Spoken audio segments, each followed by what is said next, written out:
60 ہجری میں حضرت امیر معاویہ کا انتقال ہوا، اور انتقال سے پہلے امیر معاویہ نے وصیت کی تھی کہ جب میرا انتقال ہو جائے تو حضور کے کچھ تبرکات امیر معاویہ رضی اللہ تعالیٰ عنہ کے پاس تھے، جیسے حضور کا منہ مبارک، حضور کا تراشا ہوا ناخن مبارک، اسی طرح کے اور بھی تبرکات حضرت امیر معاویہ کے پاس تھی۔ کہا وہ میری قبر میں میرے ساتھ دفن کر دینا اور اللہ کے رحم پر مجھے چھوڑ دینا۔ حضرت امیر معاویہ کا انتقال ہوا، وصال ہوا، اور پھر آپ کو قبر میں اتارا گیا۔ حضور کے تمام جو تبرکات امیر معاویہ رضی اللہ تعالیٰ عنہ کے پاس تھے وہ تمام قبر میں آپ کے سمیت رکھ دیا گیا، اللہ اکبر، اور اللہ کے رحم پر چھوڑ دیا گیا۔ اب امیر معاویہ کا جب انتقال ہوا، وصال ہوا، تو آپ کا بیٹا یزید ناپاک تخت پر بیٹھا، اور یہ زمانہ جانتا ہے کہ یزید کون تھا۔ وہ ناپاک شخص جس کا فسق کسی سے نہیں چھپا، جس کی اللہ اکبر مکاریاں اور جس کے گناہ اس وقت بھی عام تھے کہ یزید کس طرح کا انسان ہے۔ امیر معاویہ کے بعد وہ تخت پر بیٹھتا ہے، اور بیٹھنے کے بعد اللہ اکبر اس نے خطوط لکھنا شروع کیے، خطوں کا سلسلہ جاری ہوتا ہے، اور اس نے خط میں یہ فرمان جاری کر دیا کہ ہر خاص و عام سے بیعت لی جائے، اطراف میں جتنے بھی لوگ ہیں، جتنے بھی مسلمان ہیں، ان سے میری بیعت لی جائے۔ اور مدینہ منورہ میں اس وقت ولید بن عقبہ جو تھے وہ گورنر تھے۔ ولید بن عقبہ کو ایک خط گیا، اللہ اکبر، یزید کی طرف سے، اور اس میں لکھا ہوا تھا کہ ہر خاص و عام سے بیعت لی جائے، اور سب سے پہلے حسین ابن علی سے بیعت لی جائے۔ ولید بن عقبہ مولا حسین کی بارگاہ میں پہنچتا ہے کہ اے حسین ابن علی، امیر معاویہ کا انتقال ہو چکا ہے اور یزید آپ کی بیعت لینا چاہتا ہے۔ امام عالی مقام امام حسین نے فرمایا کہ اس کا فسق کسی سے نہیں چھپا ہے، اس کے گناہ کسی سے نہیں چھپے ہیں، اللہ اکبر۔ آپ نے اس کی بیعت کرنے سے انکار کر دیا، لیکن مولا حسین جانتے تھے، آقا حسین جانتے تھے کہ اس کی بیعت نہ کرنا یہ میرے خون کا دشمن ہو جائے گا، اللہ اکبر، یہ میری آل کے خون کا دشمن ہو جائے گا۔ لیکن فاسق و فاجر کے ہاتھ میں علی کے بیٹے حسین کیسے ہاتھ دے سکتے تھے، اللہ اکبر۔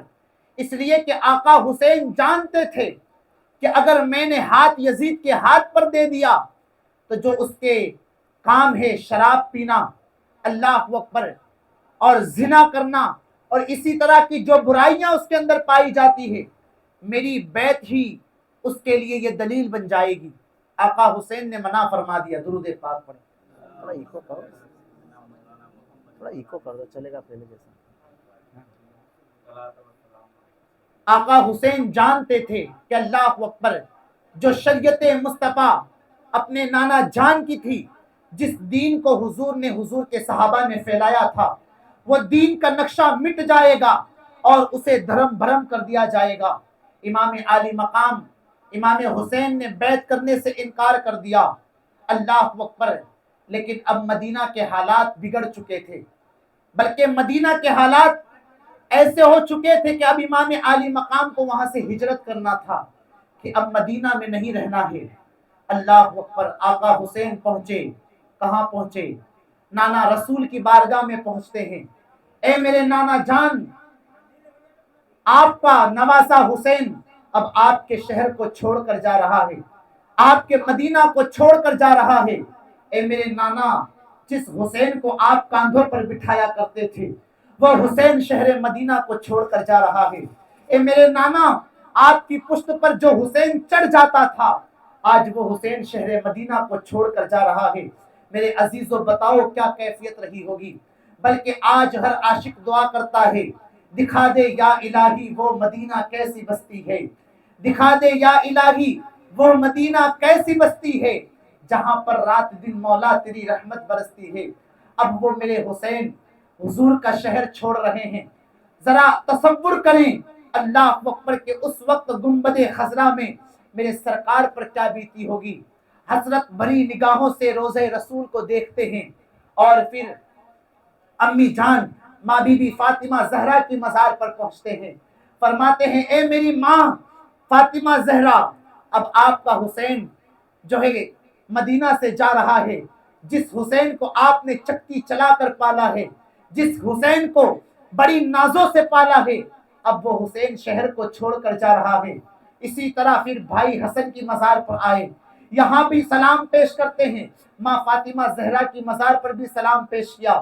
اب امام عالی مقام امام حسین جو ہے مکہ کی طرف چلے جاتے ہیں، مکہ پہنچ جاتے ہیں، لیکن حالات ایسے ہو چکے تھے کہ کرے تو اب کیا کرے، اس لیے کہ جب امیر معاویہ حیات تھے، امیر معاویہ کے دور میں ہی کوفیوں نے کئی خطوط امام حسین کے نام پر لکھے تھے کہ اے حسین ابن علی آپ کوفہ تشریف لائیں، لیکن آقا حسین ان کی بدعہدی کو جانتے تھے، ان کے دھوکہ دینے کو جانتے تھے، ان کی بے وفائی کو جانتے تھے۔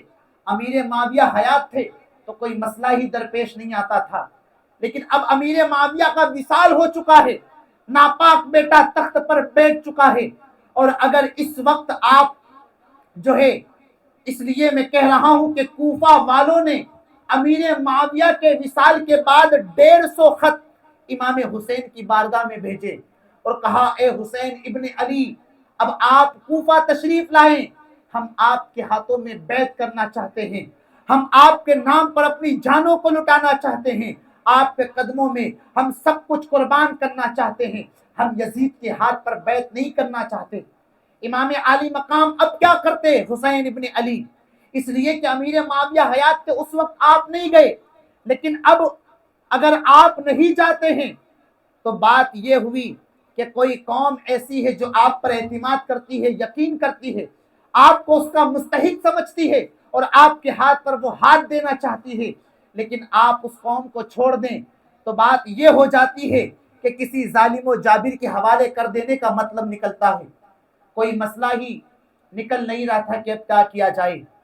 آقا حسین نے سوچ لیا کہ اب مجھے کوفہ جانا ہے، اب میں کوفہ کی طرف چلوں گا، لیکن بڑے بڑے صحابہ تھے، اللہ اکبر، اس وقت ان صحابہ نے کہا اے حسین ابن علی آپ ہرگز کوفہ نہ جائیں، اس لیے کہ کوفہ والوں کی بے وفائی، ان کی بدعہدی، ان کی بے ہمتی صحابہ بھی جانتے تھے، اور صحابہ کو تو پتا تھا نا، اس لیے کہ امام عالی مقام امام حسین کی شہادت بچپن سے مشہور تھی، صحابہ کے دل میں یہ باتیں اختلاج پیدا کر رہی تھی، لیکن صحابہ کو کیا پتا تھا یہی وقت، یہی سفر وہ ہوگا جو کربلا کا میدان واقع ہو جائے گا، یہی وقت میں کربلا کی جنگ ہو جائے گی۔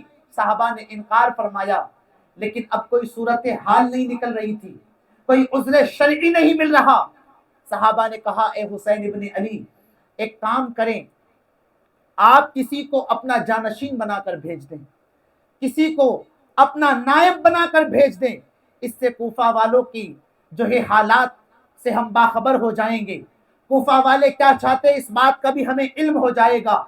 تو امام عالی مقام امام حسین رضی اللہ تعالیٰ عنہ نے اپنے بھائی مسلم بن عقیل جن پر آپ کو بڑا اعتماد تھا، بڑی محبت تھی اور بڑا بھروسہ کرتے تھے، یہ بھی شہزادہ رسول مسلم بن عقیل رضی اللہ تعالیٰ عنہ ہیں، مسلم بن عقیل کے پاس آئے اور فرمایا اے میرے بھائی میں تمہیں اپنا جانشین بنا کر کوفہ بھیجنا چاہتا ہوں، آپ کوفہ کی طرف جائیں اور میرے نائب بن کر جائیں، اللہ اکبر، اور وہاں کے حالات سے ہمیں باخبر کریں، وہاں کے معاملات کیا ہیں ہمیں وہ بتائیں۔ امام عالی مقام کی باتوں پر لبیک یا حسین کہتے ہوئے حضرت امام مسلم بن عقیل تیار ہو جاتے ہیں، تیار ہو جاتے ہیں۔ جب آپ کوفہ کے لیے روانہ ہوتے ہیں تو آپ کے دو بیٹے ابراہیم و محمد یہ بھی ضد کرتے ہیں ابا جان ہم بھی آپ کے ساتھ چلیں گے، ہم بھی آپ کے ساتھ چلیں گے، بڑے بیٹے دلارے تھے، امام مسلم بن عقیل ساتھ میں لیتے ہیں۔ یہ دونوں بیٹے ابراہیم و محمد ان کی شہادت بھی بڑی دردناک طریقے سے ہوئی ہے، انشاءاللہ میں وہ کل بیان کروں گا۔ اب امام مسلم بن عقیل رضی اللہ تعالی عنہ کوفہ کی طرف روانہ ہوتے ہیں اور کوفہ پہنچتے ہیں۔ کوفہ پہنچنے کے بعد لوگوں نے مرحبا کے نعرے لگائے، اس لیے کہ آقا حسین نے کوفیوں کے خط آنے کے بعد اور امام مسلم بن عقیل کو کوفہ روانہ کرنے سے پہلے کوفیوں کے نام پر خط لکھ دیا تھا کہ اے کوفہ والو، میں نے اپنا جانشین میرے بھائی مسلم بن عقیل کو بنا کر بھیجا ہے، آپ ان کی بیعت کریں میری طرف سے، اور ان کی نصرت و حمایت کرنا تم پر لازم ہے۔ جب امام مسلم بن عقیل پہنچے نا تو لوگوں نے بڑی محبت کی، بڑا پیار دیا، بلکہ ہر دروازے کوفہ کے کھلے تھے مسلم بن عقیل کے لیے۔ ہر کوئی کہہ رہا تھا اے نواسہ رسول، اے نواسہ رسول ہمارے گھر پر تشریف لائے، اس لیے کہ آپ کے قدم پڑیں گے تو ہمارے بھاگ جگ جائیں گے، ہماری دعوتوں کو قبول فرمائیں۔ بلکہ ایسی محبت لوگ کوفہ والوں نے دکھائی تھی کہ ایک ہی دن میں ایک روایت کے مطابق 12,000 اور دوسری روایت کے مطابق 18,000 کوفیوں نے امام پاک کے نام پر امام مسلم بن عقیل کے ہاتھوں پر بیعت کی۔ اللہ اکبر! جب امام مسلم بن عقیل نے دیکھا کہ کوفہ والے بڑی محبت کر رہے ہیں، بڑی محبت کا اظہار کر رہے ہیں، اور کوفہ والوں کے دل امام حسین کی طرف مائل ہیں، تو امام حسین رضی اللہ تعالیٰ عنہ کی طرف ایک خط مسلم بن عقیل نے لکھ دیا۔ اس میں کہا اے میرے بھائی حسین ابن علی، جیسے ہی میرا خط آپ کی طرف پہنچے آپ فوراً کوفہ تشریف لے آئیں، اس لیے کہ یہاں کے لوگ اور کوفہ والے آپ کے منتظر ہیں، وہ آپ کے ہاتھوں پر بیعت ہونا چاہتے ہیں، وہ اپنی جان آپ کے نام پر نچھاور کرنا چاہتے ہیں، اس لیے کہ آپ آ جائیں گے تو بندگان خدا کو صحیح ہاتھ مل جائے گا اور وہ یزید کے تشدد کا شکار نہ ہوگے۔ دیکھو ایک خط امام حسین کی طرف پہنچ رہا ہے، اور اسی کوفہ میں یزید کے چاہنے والے، یزید کے ماننے والے لوگ بھی موجود تھے، اور ان لوگوں نے خط یزید کے دربار میں لکھ دیا، یزید کے نام لکھ دیا۔ ایک خط حسین ابن علی کو جا رہا ہے، آقا حسین آپ کوفہ تشریف لائیں، اور دوسرا خط اللہ اکبر ان یزیدیوں نے جو یزید کے چاہنے والے تھے ان لوگوں نے لکھا کہ اے امیر المومنین یزید، یہاں کوفہ کے اندر حسین ابن علی کے بھائی اللہ اکبر مسلم بن عقیل آئے ہوئے ہیں، اور یہاں کے کوفہ والے جوق در جوق ان کے ہاتھوں پر بیعت کر رہے ہیں، ہزاروں کی تعداد میں امام حسین کے نام پر بیعت لے لی گئی ہے۔ اگر ایسا ہی چلتا رہا تو تمہاری سلطنت کا کیا ہوگا، تمہاری حکومت کا کیا ہوگا، تمہاری خلافت کا کیا ہوگا، کوئی سخت انسان کو کوفہ میں بھیجے۔ اس لیے کہ کوفہ کے گورنر نعمان بن بشیر تھے، اور نعمان بن بشیر نے کوفہ والوں کو جمع بھی کیا تھا کہ اے کوفہ والو، جو بیعت تم مسلم بن عقیل کے ہاتھوں پر کر رہے ہو یہ یزید کے خلاف ہے، جب یزید کو معلوم ہوگا، جب یزید کو پتہ چلے گا تو یزید جو ہے بڑا فتنہ مچا کر رکھ دے گا، اور جو ہے وہ بڑا فتنہ فساد برپا کر دے گا، بڑا بھڑک اٹھے گا۔ اتنا کہا اس لیے کہ یہ بھی حکومت کے جو ہے ایک سمجھے نا ملازم تھے، گورنر تھے، یہ ان کا فرض تھا، لیکن حضرت نعمان بن بشیر بھی محب اہل بیت تھے۔ اتنا کہہ کر آپ نے کاروائی کو مکمل کیا، اور اللہ اکبر پھر یہاں سے یزید کے چاہنے والوں نے خط لکھا کہ نعمان بن بشیر نے بھی کوئی کاروائی نہیں کی ہے، کوئی سخت انسان کو بھیجا جائے۔ اب ایک خط امام حسین کی بارگاہ میں پہنچا، امام حسین نے خط کو پڑھا تو وہاں سے اپنے بچوں کے ساتھ، اہل و عیال کے ساتھ، آپ اپنے چاہنے والوں کے ساتھ نکل پڑتے ہیں کوفہ آنے کے لیے۔ اور دوسرا خط یزید کے دربار میں پہنچا۔ جب یزید کے دربار میں پہنچا ہے اور یزید نے خط کو پڑھا ہے تو اللہ اکبر، یزید نے بصرہ کا گورنر عبید اللہ ابن زیاد بانی فساد، اور وہ شخص جو بڑا بدترین شخص ہے اور جو بڑا چالاک شخص ہے، ہمارے علماء تو کہتے ہیں اور محققین نے کہا ہے کہ دیکھو جس نے بھی اہل بیت سے دشمنی کی ہے، علی کے گھرانے والوں سے دشمنی کی ہے، ان کے نسب کا کوئی پتہ نہیں چلتا، ان کے نسب کا کوئی معلوم نہیں ہوتا۔ ابن زیاد کے بارے میں تو کہا جاتا ہے کہ ابن زیاد زنا سے پیدا ہوا تھا، وہ ابن زیاد کو یزید نے خط لکھا کہ فوراً وہاں سے بصرہ سے کوفہ کی طرف جاؤ اور کوفہ میں نعمان بن بشیر کو معزول کر دو، اور جتنے لوگ مسلم بن عقیل کے ساتھ ہوئے ہیں یہ لوگوں کو منتشر کر دو، الگ کر دو، حکومت کا پروانہ سنا دو، ورنہ ان کی زمینیں ضبط کر لی جائے گی، انہیں ڈراؤ، انہیں دھمکاؤ۔ جب یہ خط عبید اللہ ابن زیاد کے پاس پہنچا تو عبید اللہ ابن زیاد نے بصرہ کا گورنر اپنے بھائی کو بنایا، اور عبید اللہ ابن زیاد اپنی فوج کے ساتھ نکل پڑتا ہے۔ اپنی فوج کے ساتھ نکلا نا تو قادسیہ کا ایک مقام ہے، قادسیہ کے مقام پر یہ فوج کو رکنے کا حکم دیتا ہے، اس لیے کہ اگر ڈائریکٹ کوفہ میں داخل ہو جائے گا تو لوگ اسے پہچان جائیں گے کہ اللہ اکبر، یہ تو ابن زیاد بانی فساد ہے۔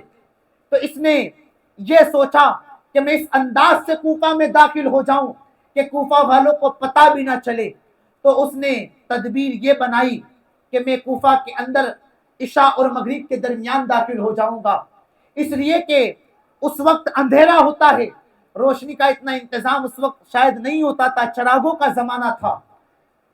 عبید اللہ ابن زیاد نے پھر وہی کیا جو اس نے سوچا تھا، حجازی لباس پہنتا ہے، اس لیے کہ حجازی لباس مکہ کے لوگ پہنا کرتے تھے، مدینہ کے لوگ پہنا کرتے تھے، حجازی لباس کو پہنتا ہے اور وہ راستے سے کوفہ میں داخل ہوتا ہے جو راستہ مکہ کی طرف سے کوفہ میں آتا ہے، اس لیے کہ لوگ سمجھیں گے کہ حسین ابن علی تشریف لے آئے، اس لیے کہ کوفہ والے تو انتظار کر رہے تھے، کوفہ والے تو منتظر تھے کہ امام حسین تشریف لائے۔ اللہ اکبر۔ اب ابن زیاد نے اپنی فوج کو روکا اور خود جو ہے کچھ لوگوں کو ساتھ لیتا ہے اور حجازی لباس پہنتا ہے اور مکہ کے راستے سے کوفہ میں داخل ہو جاتا ہے۔ لوگ تو انتظار ہی کر رہے تھے، جب حجازی لباس میں دیکھا اور اس نے اپنے سر کو ڈھانکا ہوا تھا تو لوگ سمجھے کہ حسین ابن علی آ گئے۔ اللہ اکبر، حسین ابن علی کے نام کے نعرے لگنے لگ گئے، ابن رسول اللہ کی آمد کے چرچے ہونے لگ گئے، لوگ سلام کر رہے تھے، اے حسین ابن علی تم پر سلام ہو، السلام علیکم کہہ رہے تھے، لیکن کوئی جواب نہیں آ رہا تھا۔ اور جواب کیسے آتا؟ جس کو حسین ابن علی سمجھ رہے تھے وہ تو عبید اللہ ابن زیاد تھا، وہ تو بانی فساد تھا۔ لوگوں کو شک بھی ہوا کہ آقا حسین معمول کے خلاف سلام کا جواب نہیں دے رہے۔ اللہ اکبر۔ لیکن اسی طرح بچتے بچتے کسی طرح وہ آگے کی طرف بڑھا، اور اس لیے کہ حسین ابن علی جب کوفہ میں داخل ہوتے تو سب سے پہلے ملاقات کس سے کرتے؟ امام مسلم بن عقیل سے کرتے، لیکن امام مسلم بن عقیل کی طرف عبید اللہ ابن زیاد نہ بڑھا، بلکہ وہاں سے اللہ اکبر وہ موڑ کاٹ کر گورنر ہاؤس کی طرف گیا، اور لوگوں نے پہچان لیا جسے ہم ابن علی سمجھ رہے تھے وہ تو ابن مرجانہ نکلا، وہ تو عبید اللہ ابن زیاد نکلا۔ اللہ اکبر۔ یہ فوراً جو ہے گورنر ہاؤس میں پہنچتا ہے، گورنر ہاؤس میں پہنچا اور حضرت نعمان بن بشیر کو معزول کرتا ہے کہ حکومت کی طرف سے تمہیں معزول کیا جاتا ہے، اور خود جو ہے اللہ اکبر گورنر بن جاتا ہے کوفہ کا۔ اور سب سے پہلے اس نے کیا کیا؟ گورنر ہاؤس کی چھت پر چڑھ کر لوگوں کو دھمکانا شروع کیا، لوگوں کو کہا کہ مسلم بن عقیل کا ساتھ چھوڑ دیں، ان سے منتشر ہو جائیں، ورنہ یاد رکھیں تمہاری بیویوں کو بیوہ کر دیا جائے گا، تمہارے بچوں کو یتیم کر دیا جائے گا۔ اس طرح کے ہیلے دے کر امام مسلم بن عقیل کی جو فوج ایک تیار ہوئی تھی، جو ایک لشکر بنا تھا، انہیں منتشر کرنے لگا۔ بلکہ عبید اللہ ابن زیاد نے اللہ اکبر جتنے بھی اس وقت کوفہ کے رئیس لوگ تھے، بڑے مالدار لوگ تھے، انہیں جو ہے گرفتار کروا لیا اور انہیں قید میں کروا دیا۔ اس وقت امام مسلم بن عقیل جو ہے ہانی بن عروہ کے گھر تشریف لے جاتے ہیں۔ ہانی بن عروہ کو یہ سارے معاملات پتا چلے کہ عبید اللہ ابن زیاد آیا ہے اور وہ مسلم بن عقیل کو قتل کرنا چاہتا ہے۔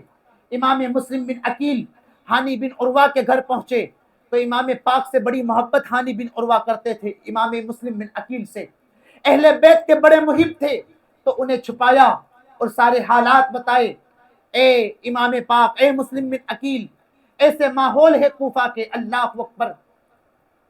اب عبید اللہ ابن زیاد نے کئی لوگوں کو لگا دیا کہ کسی طرح مسلم بن عقیل کا پتہ لگایا جائے کہ مسلم بن عقیل اس وقت کہاں ہیں، اللہ اکبر۔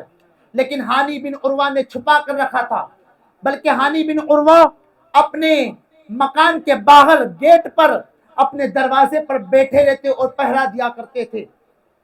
اسی طرح ایک جاسوس جو تھا اس نے عقل کو چلایا، دماغ لگایا کہ اگر مسلم بن عقیل کو ڈھونڈنا ہے تو مسجد میں جانا ہوگا، اس لیے کہ مسجد میں ہر طرح کے شخص آتے ہیں، وہیں کوئی نہ کوئی سراغ ملے گا، اللہ اکبر۔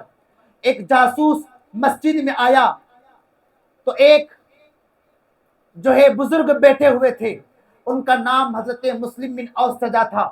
ان کے پاس گیا، کہا اے بزرگ، میں مسلم بن عقیل سے ملاقات کرنا چاہتا ہوں، میں ان سے بڑی محبت کرتا ہوں، اس لیے کہ میں انہیں یہ 3000 دینار کا تحفہ دینے آیا ہوں، میں انہیں نذرانہ دینے آیا ہوں۔ وہ کہتے رہے ہمیں کیا پتا مسلم بن عقیل کہاں ہیں، لیکن جو نیک بندے ہوتے ہیں نا وہ بڑے بھولے بھالے ہوتے ہیں، وہ بڑے سیدھے ہوتے ہیں۔ اس نے اپنی باتوں میں ان کو جو ہے منا لیا، اور اللہ اکبر انہوں نے حضرت مسلم بن عقیل کا ٹھکانہ بتا دیا، بلکہ اپنے ساتھ لے کر چلے ہانی بن عروہ کے گھر۔ حضرت مسلم بن عقیل رضی اللہ تعالیٰ عنہ سے ملاقات ہوئی، 3000 دینار اس جاسوس نے دیے، آپ نے وہ دینار وہ اشرفیوں کو رکھوا دیا، اور اسی طرح روزانہ وہ آتا جاتا رہا۔ کیا باتیں مسلم بن عقیل کی اور ہانی بن عروہ کی ہوتی ہے، یہ تمام باتیں ابن زیاد کو بتاتا رہا۔ اب ابن زیاد نے اپنے چند گرگوں کو بھیج کر حضرت ہانی بن عروہ کو گرفتار کروا لیا۔ ہانی بن عروہ کو بلایا گیا، جب ہانی بن عروہ کو بلانے کا پیغام آیا تو ہانی بن عروہ سمجھ گئے، اس لیے کہ ابن زیاد سے ہانی بن عروہ کے پہلے سے ہی دوستانہ تعلق تھے، اچھے تعلق تھے۔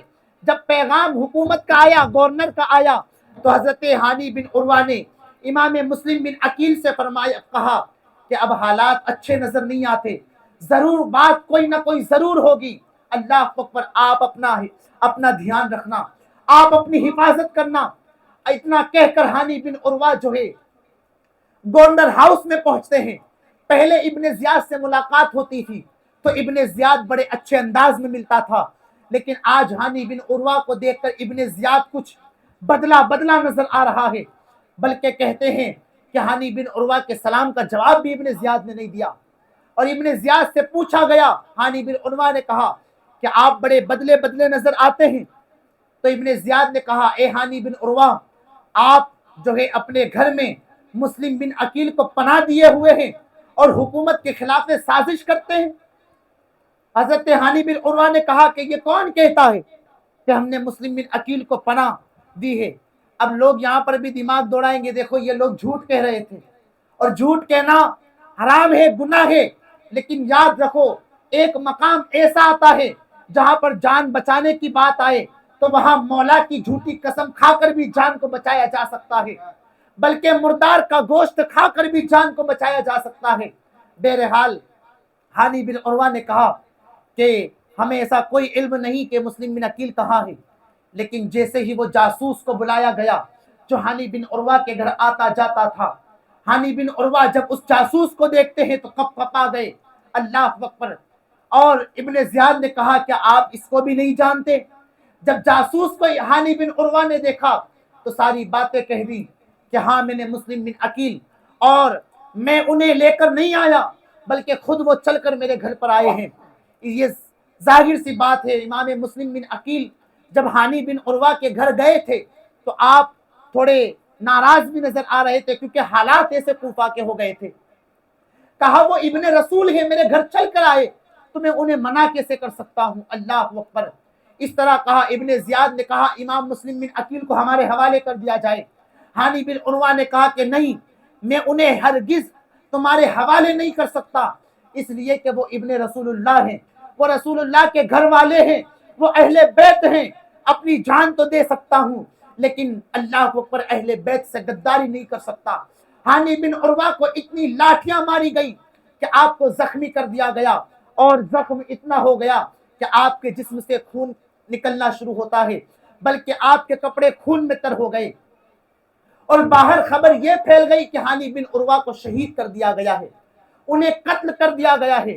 جب یہ بات کوفہ والوں میں پھیلی تو کوفہ والے اب جمع ہونا شروع ہو جاتے ہیں کہ ہم ہانی بن عروہ کے قتل کا بدلہ لیں گے، ان کا قتل جنہوں نے کیا ہے ہم انہیں انجام تک پہنچائیں گے۔ اللہ اکبر۔ اور اس طرح کرتے کرتے 40,000 کا لشکر جمع ہو گیا، 40,000 کی فوج جمع ہو گئی، اور امام مسلم بن عقیل بھی اپنی تلوار لے کر باہر آ گئے۔ اللہ اکبر۔ ابن زیاد کے اس قلعے کا، اس گورنر ہاؤس کا محاصرہ کر لیا گیا۔ اگر امام پاک امام مسلم بن عقیل ایک حکم دے دیتے تو گورنر ہاؤس کی اینٹ سے اینٹ بجا دی جاتی۔ 40,000 کا لشکر تھا، پھر یہی لشکر نکل کر ملک شام کے تخت کو پلٹ کر رکھ دیتا اور یزید کی سلطنت، اس کی خلافت کو ختم کر دیتا۔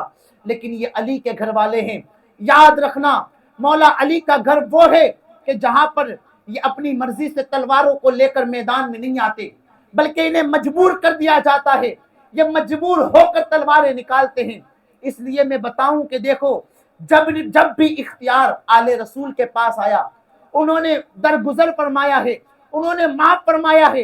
اور ایک اور بات بتا دوں، بدر کی جنگ سنی ہوگی آپ نے کہ بدر میں کیا ہوا تھا۔ بدر میں 1,000 کا لشکر، اس سے زیادہ کا لشکر کافروں کے ساتھ تھا، اور ادھر 313 یا کچھ صحابہ حضور پاک علیہ السلام کی طرف تھے۔ بدر کا اینڈ جو ہے وہ کربلا کی جنگ ہے، اس لیے کہ بدر میں جتنے بھی کافروں کے ساتھ آئے تھے ان کی اولاد کربلا میں امام حسین کے مقابل میں آئی تھی، اور جتنے لوگ حضور پاک کے ساتھ میں تھے ان کی اولادیں اللہ اکبر امام حسین کے ساتھ نظر آئی کربلا کے میدان میں۔ تو امام مسلم بن عقیل رضی اللہ تعالی عنہ باہر آ گئے، گورنر ہاؤس کا محاصرہ کر لیا گیا۔ اللہ اکبر کہ بس ابھی حکم دے دے تو ابن زیاد بھی ختم ہو جائے اور وہ گورنر ہاؤس بھی ختم ہو جائے۔ لیکن ابن زیاد بڑا مکار شخص تھا، وہ جتنے بھی رئیسوں کو اس نے گرفتار کروایا تھا، جتنے بھی پیسے والے امیروں کو گرفتار کروایا تھا، اللہ اکبر انہیں جا کر ڈرانے لگتا ہے، انہیں کہنے لگتا ہے کہ دیکھو جتنے بھی لوگ مسلم بن عقیل کے ساتھ آئے ہیں انہیں مسلم بن عقیل سے الگ کر دو، انہیں علیحدہ کر دو، ورنہ تمہیں بھی قتل کر دیا جائے گا، تمہیں بھی مار دیا جائے گا، اور تمہاری زمینیں ضبط ہو جائے گی، تمہاری بیویاں بیوہ ہو جائیں گی، تمہارے بچے یتیم ہو جائیں گے۔ ان بدبختوں نے اللہ اکبر جو ہے ابن زیاد کی بات میں آ جاتے ہیں اور ڈر جاتے ہیں، کوفہ کے گورنر ہاؤس کی چھت پر چڑھتے ہیں اور لوگوں کو پکارنا شروع کرتے ہیں، او ہمارے لوگوں، او ہمیں جاننے والوں، او ہمارے رشتہ داروں، ہم پر رحم کرو، کیوں حکومت کے خلاف لڑ رہے ہو، کیوں حکومت کے خلاف جنگ کر رہے ہو۔ یاد رکھو یہ جنگ یزید کے خلاف ہے، اس لیے کہ وہ امیر بھی جانتے تھے، وہ قیدی بھی جانتے تھے کہ اگر مسلم بن عقیل نے جو ہے قلعے کا محاصرہ کیا ہے اور قلعے پر جو ہے حملہ ہو گیا، اللہ اکبر، اور ابن زیاد قتل بھی کر دیا جائے، لیکن اتنے وقت میں ابن زیاد ہمیں قتل کر دے گا، تو وہ لوگ ڈر گئے اور لوگوں کو الگ کرنا شروع کرتے ہیں، اللہ اکبر دھمکانا شروع کرتے ہیں کہ ہم پر رحم کرو ورنہ ہمیں بھی ابن زیاد قتل کر دے گا۔ یہ باتیں ان لوگوں کو سمجھ میں آ گئی، یوں سمجھے کہ کوفہ والوں نے بڑی بے وفائی کی۔ اللہ اکبر، جن کوفہ والوں نے امام مسلم بن عقیل اور امام حسین کو خط لکھ لکھ کر بلایا تھا، قسمیں دے دے کر بلوایا تھا، اللہ اکبر، جنہوں نے اپنی جان امام حسین کے قدموں پر نچھاور کرنے کو کہا تھا، آج وہ لشکر امام مسلم کا ساتھ چھوڑ کر چلا جاتا ہے۔ اللہ اکبر، کوفہ کے اس میدان میں آپ کے ساتھ کچھ 500 یا 600 لوگ باقی بچتے ہیں، باقی جو ہے سب امام مسلم بن عقیل کا ساتھ چھوڑ دیتے ہیں۔ اللہ اکبر، اب امام مسلم بن عقیل مسجد میں جاتے ہیں، نماز پڑھاتے ہیں۔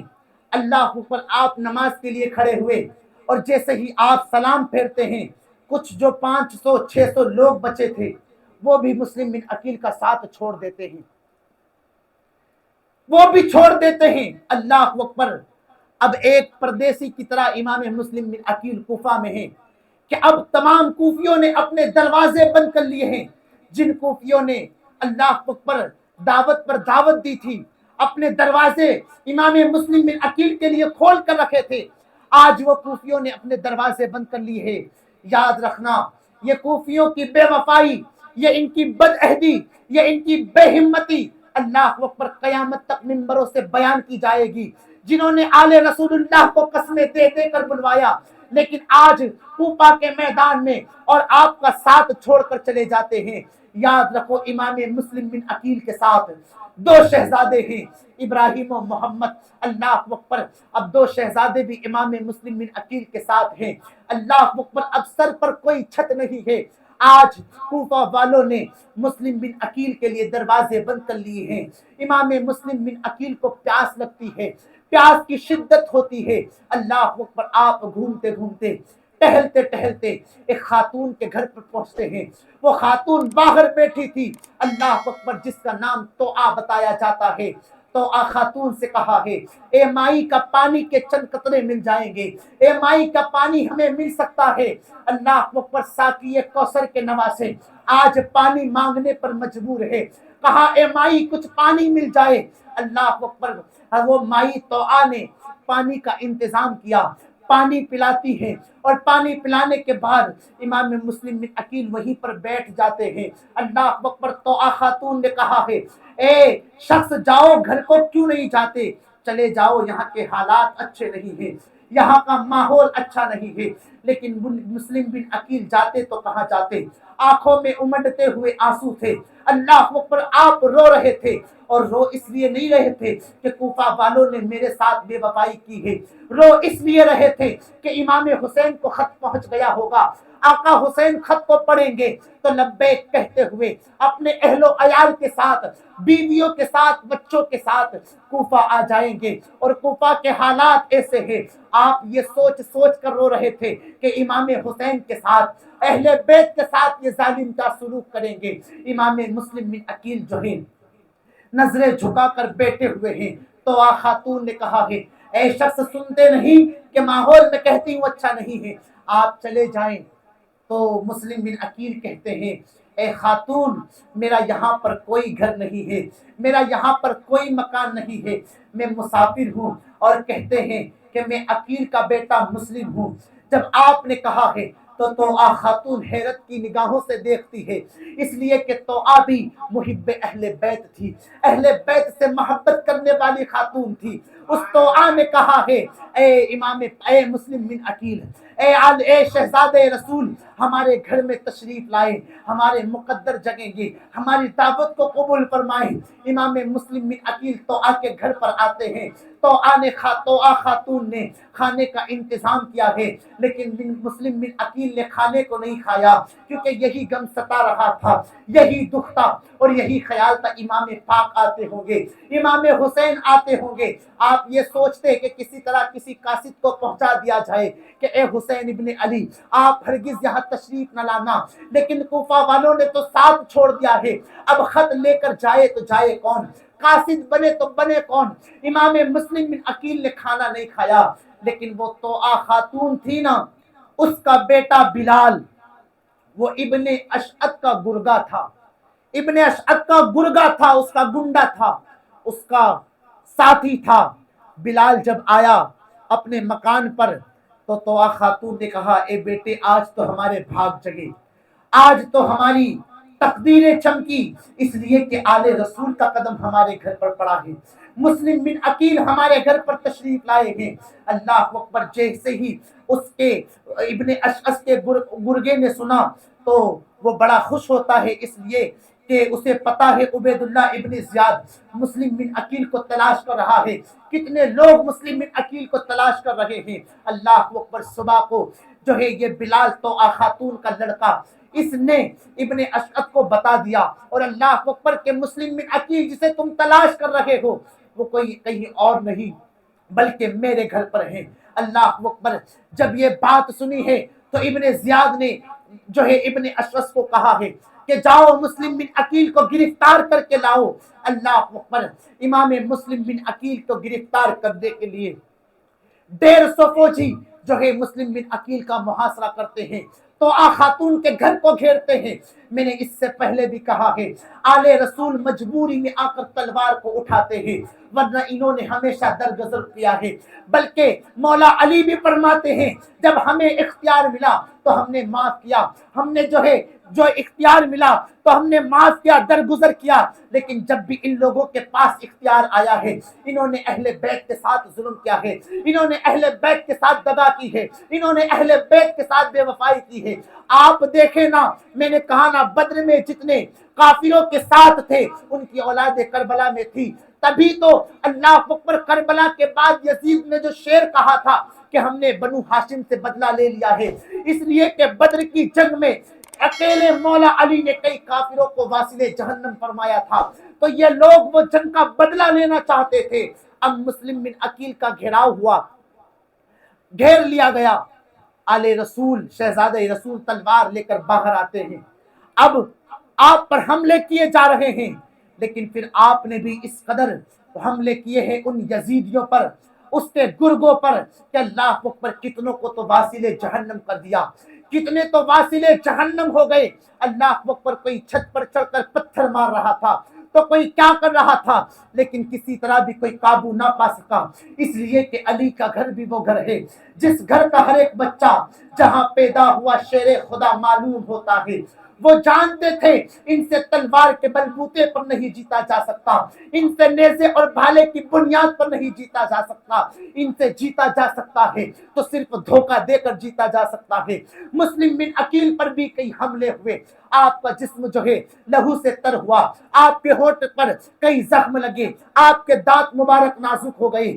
مسلم بن عقیل بھی تھک کر بیٹھ جاتے ہیں، آپ بیٹھ گئے، اور ابن اشعث نے جو ہے مسلم بن عقیل سے کہا کہ ہم آپ کو امان دیتے ہیں، ہم آپ کو امان دیتے ہیں، لیکن آپ چلیں ابن زیاد سے بات کر لیں، اپنی صلح کر لیں، گفتگو کر لیں۔ اللہ اکبر، امام مسلم بن عقیل نے کہا میں اس سے بات کروں جو میرا قتل کرنا چاہتا ہے؟ کہا آپ گفتگو تو کریں۔ اللہ اکبر، کسی طرح اس نے بہانے کر کے ابن رسول کو منا لیا۔ امام مسلم بن عقیل نے کہا ہم تو ہمیشہ سے چاہتے ہیں بات کر کے معاملے کو حل کیا جائے، ورنہ اس وقت ہم نے قلعے کا محاصرہ کر لیا تھا، ہم قتل کرنا چاہتے تو اس وقت ہی گورنر ہاؤس کو تباہ کر دیتے، اینٹ سے اینٹ بجا دیتے۔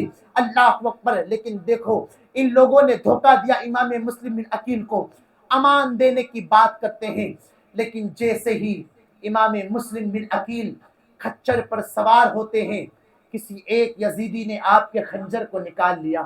آپ کہتے ہیں اے لوگوں سنو، یہ تمہاری سب سے پہلی بے وفائی ہے، تم نے امان دینے کو کہا اور میری تلوار نکال لی، میرا خنجر نکال لیا۔ اللہ اکبر، آپ پڑھتے ہیں ان للہ وَإِنَّا إِلَيْهِ رَاجِعُونَ۔ اب آپ سمجھ گئے ہیں کہ اب میرے قتل کا وقت آ گیا ہے، اب میرے شہید ہونے کا وقت آ گیا ہے۔ آپ پھر رونا شروع کرتے ہیں۔ کسی نے کہا ہے اے مسلم بن عقیل، اہل بیت ہو کر، علی کے گھر والے ہو کر تم روتے ہو؟ کہا ظالم، ہم تمہارے خوف سے نہیں روتے، ہم تمہارے ڈر سے نہیں روتے، رونا اس بات کا ہے میرے آقا حسین آتے ہوں گے، میں نے خط لکھ دیا ہے۔ اللہ اکبر، لیکن اب امام مسلم بن عقیل کو کسی طرح گورنر ہاؤس میں پہنچایا جاتا ہے۔ آپ زخموں سے نڈھالتے، آپ نے اپنے سامنے پانی میں بھرے ہوئے مٹکے میں بھرا ہوا پانی دیکھا، ٹھنڈا پانی تھا۔ آپ نے کسی سے کہا کیا مجھے پانی مل سکتا ہے؟ اللہ اکبر، تو کسی نے مذاق اڑاتے ہوئے کہا اور تانا دیتے ہوئے کہا کہ اے مسلم بن عقیل، تمہیں یہ پانی نہیں ملے گا، بلکہ تمہیں تو اب جہنم کا پانی ملے گا۔ کہا ظالم، تو ہمیں کہتا ہے ہم ساقی کوثر کے نواسے ہیں، جہنم کے پانی کے مستحق تو تم لوگ ہو جو آل رسول کا خون بہانے پر تلے ہوئے ہو۔ لیکن آگے آپ چلے تو کسی کو ترس آیا، کسی کو رحم آیا، اور امام مسلم بن عقیل کو پانی پیش کرتا ہے۔ اللہ اکبر، جیسے ہی پانی کا پیالہ امام مسلم کے سامنے آیا، آپ نے پینا چاہا، ہونٹ پر اتنے زخم لگے ہوئے تھے کہ ہونٹ سے آنسو جو ہے خون کے قطرے گرتے ہیں اور وہ پیالے میں خون ہو جاتا ہے۔ دوسرا پیالہ بھی امام مسلم بن عقیل کو دیا جاتا ہے، پھر جو خون تھا وہ پیالے میں جاتا ہے، وہ پیالے کا پانی بھی خراب ہو جاتا ہے، بلکہ تیسری مرتبہ بھی پیالہ دیا گیا تو آپ کے جو دانت مبارک تھے وہ اتنے زخمی ہو گئے تھے کہ حرکت کی وجہ سے وہ دانت بھی ٹوٹ جاتے ہیں۔ آپ سمجھ گئے کہ اے مسلم، اب دنیا کا پانی تمہیں میسر نہیں آئے گا، بلکہ حوض کوثر پر نانا رسول کے ہاتھ سے پانی پینا ہے۔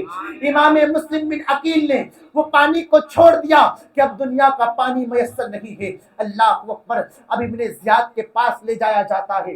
ابن زیاد کے پاس پہنچے تو آپ نے سلام نہیں کیا۔ کسی نے کہا ابن زیاد کے چمچے نے کہ گورنر کے پاس آتے ہو اور سلام نہیں کرتے۔ آپ نے فرمایا یہ میرے قتل کے در پہ میں اسے سلام کروں؟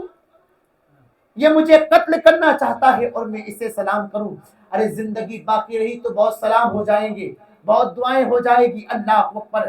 اب ابن زیاد نے امام مسلم بن عقیل سے کہا کہ سارے معاملات اچھے تھے، لوگ یزید کے ہاتھ پر بیعت کر رہے تھے، لیکن تم نے فتنہ مچا کر رکھ دیا ہے، تم نے لوگوں کو بہکایا، لوگوں کو بھڑکایا اور امام حسین کے نام پر بیعت لینا شروع کی۔ اللہ اکبر! امام مسلم بن عقیل فرماتے ہیں کہ ابن زیاد سن لے، ہم اپنی مرضی سے کوفہ نہیں آئے تھے، بلکہ ان کوفیوں نے 150 خطوط دے کر ہمیں بلایا تھا، قسمیں دے دے کر بلوایا تھا، اللہ اور اس کے رسول کی قسم دے کر بلوایا تھا، اس لیے ہم جو ہے کوفہ میں آئے تھے، ہم اپنی مرضی سے نہیں آئے تھے۔ اب ابن زیاد نے جلاد کو حکم دیا کہ جاؤ اسے جو ہے قتل کر دو، بلکہ گورنر ہاؤس کی چھت سے ان کو پھینک دو۔ اللہ اکبر! اب شہید ہونے کا وقت آتا ہے۔ امام مسلم بن عقیل نے کہا اے ابن زیاد رک جا، میں کچھ وصیت کرنا چاہتا ہوں، میں کچھ وصیت کرنا چاہتا ہوں، اور تم میں ابھی جو میرا سب سے قریبی شخص ہے، جو میرا رشتہ دار ہے، وہ عمرو بن سعد ہے۔ عمرو بن سعد حضرت امام مسلم کا رشتہ دار تھا، قریبی رشتہ دار، لیکن وہ ابن زیاد کی طرف سے تھا۔ اللہ اکبر! ابن سعد کون ہے؟ سعد بن ابی وقاص رضی اللہ تعالیٰ عنہ کا بیٹا ہے، جو کربلا کے میدان میں علی کے بیٹوں پر تیر چلا رہا تھا۔ سعد بن ابی وقاص عمرو بن سعد کہا عمرو بن سعد میرا رشتہ دار ہے، میں اسے کچھ وصیت کرنا چاہتا ہوں۔ تو یہ حکومت کا چمچا اور چمچا گری اس طرح کر رہا تھا، کہا نہیں مجھے کوئی وصیت تمہاری نہیں سننی۔ ابن زیاد نے مسکراتے ہوئے کہا جا وصیت سن لے، تیرا رشتہ دار ہی ہے نا۔ عمرو بن سعد جب امام مسلم بن عقیل کے پاس آتا ہے تو امام مسلم بن عقیل نے فرمایا اے عمرو بن سعد، میری 3 وصیتیں تجھے کر کے جاتا ہوں۔ پہلا تو میں نے کوفہ میں کسی سے قرضہ لیا ہے، میرا گھوڑا آپ کے پاس ہے، تم لوگوں کے پاس ہے، میرے ہتھیار تم لوگوں کے پاس ہے، اسے بیچ دینا اور وہ فلاں شخص کو قرضہ دے دینا۔ اور دوسری وصیت یہ ہے کہ اللہ اکبر، امام حسین تشریف لاتے ہوں گے، آقا حسین تشریف لاتے ہوں گے، بچے بھی ہوں گے، بیویاں بھی ہوں گی، عورتیں بھی ہوں گی، اور جب یہاں آئیں گے تو ایسے معاملات ہوں گے۔ اے عمرو بن سعد، امام حسین کو کسی طرح خط پہنچا کر ان کا قافلہ وہی روک دو۔ اور تیسری وصیت یہ ہے کہ جب مجھے قتل کرنا، جب مجھے شہید کرنا، تو میرے لاشے کی بے ادبی نہ کرنا، میرے جسم کی بے حرمتی نہ کرنا، بلکہ میرے جسم کو دفنا دینا۔ اللہ اکبر! یہ باتیں اور یہ وصیتیں عمرو بن سعد سے کری گئی۔ میں کہتا ہوں میرے عزیزو، یاد رکھو، یاد رکھو، محبت سب سے کرنا یہ ہمارے لیے عبرت ہے۔ کربلا میں ہمیں بہت کچھ سیکھنے کو ملا ہے۔ وصیتیں کی تو سب سے پہلے یہ وصیت عمرو بن سعد نے عبید اللہ ابن زیاد کو بتا دی۔ عبید اللہ ابن زیاد مسکرا کر کہتا ہے کہ مسلم دیکھو تمہاری وصیتیں یہ نہ رکھ پایا اور مجھے بتا دیا، یعنی حکومت کی کس قدر چمچا گیری پر وہ اترا تھا کہ اتنا بھی خیال نہیں آیا کہ مسلم بن عقیل کون ہے۔ اس سے ہمیں پتا چلتا ہے انسان محبت تم سے جتنی بھی کرے، لوگ تمہارے قریب جتنے بھی ہو، رشتہ دار تم سے جتنی بھی محبت کرتے ہو، لیکن یاد رکھنا بھروسہ، یقین اور اللہ اور اس کے رسول کی ذات سے رکھنا۔ وقت آنے پر سب تمہیں چھوڑ کر چلے جائیں گے، لیکن میں اتنا ضرور کہتا ہوں کہ ہر کسی سے وفا کرنا، وفا اپنے ہاتھ سے جانے نہ دینا، اس لیے کہ جو بے وفا ہوتے ہیں ان کی گردنیں ہمیشہ شرمندگی سے جھک جایا کرتی ہے، اور جو با وفا ہوتے ہیں وہ ہمیشہ سر کو اٹھا کر جیا کرتے ہیں۔ اس لیے با وفا بننا، کربلا میں ہمیں با وفا بننا سکھایا گیا ہے، کربلا میں ہمیں عشق کرنا سکھایا گیا ہے، کربلا سے ہمیں بہت کچھ سیکھنا ملا ہے۔ امام مسلم بن عقیل کی وہ وصیت عبید اللہ ابن زیاد نے کر دی، اللہ اکبر۔ عبید اللہ ابن زیاد نے کہا کہ مسلم بن عقیل سے کہ حسین یہاں آئیں گے تو ہم حسین کو دیکھ لیں گے، اللہ اکبر، ہمیں جو کرنا ہوگا وہ کریں گے۔ جلاد کو حکم دیتا ہے، جلاد گیا، امام مسلم بن عقیل کی گردن کو تن سے جدا کر دیتا ہے، اور آپ کے لاشے کو گورنر ہاؤس سے نیچے پھینک دیا جاتا ہے، اور آپ کے لاشے کی بے حرمتی کی جاتی ہے۔ اس طرح امام مسلم بن عقیل رضی اللہ تعالیٰ عنہ کی شہادت ہو جاتی ہے۔ انا للہ و انا الیہ راجعون۔ اس کے بعد آپ کے بیٹے حضرت ابراہیم اور محمد، حضرت امام مسلم بن عقیل نے قاضی شریح کے حوالے کر کے آئے تھے، اور اس کے بعد ان بیٹوں کا کیا ہوتا ہے انشاءاللہ کل بیان کرنے کی کوشش کروں گا۔ پروردگار عالم، میرے کہنے میں یا آپ کے سننے میں کسی قسم کی لغزشیں ہو گئی ہو تو مولا اپنے فضل و کرم سے معاف فرمائے، بالخصوص کربلا والوں کا صدقہ ہمیں عطا فرمائے۔ مولا کریم ان کی قربانیاں سمجھنے کی توفیق عطا فرمائے۔ استغفر اللہ ربی من کل ذنب واتوب الیہ۔ صلاۃ و سلام کے لیے کھڑے ہو جائیں۔